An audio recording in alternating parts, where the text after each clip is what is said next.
كل نفس ما كسبت وهم لا يظلمون. يا أيها الذين آمنوا إذا تداينتم بدين إلى أجل مسمى فاكتبوه،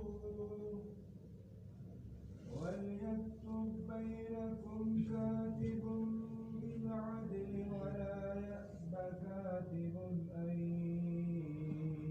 يكتب كما علمه الله فليكتب،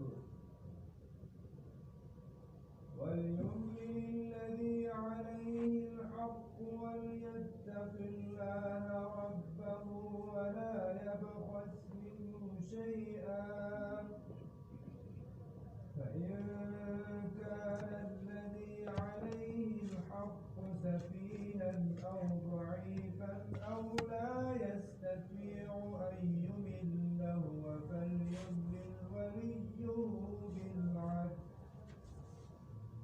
واستشهدوا شهيدين من رجالكم، فإن لم يكونا رجلين فرجل وامرأتان ممن ترضون من الشهداء أن تضل إحداهما فتذكر إحداهما الأخرى، ولا يأبى الشهداء إذا ما دعوا،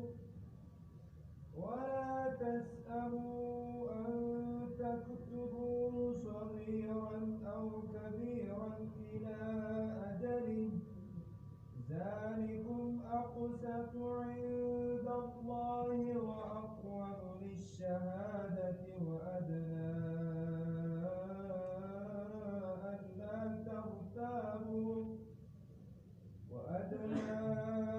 ألا ترتابوا إلا أن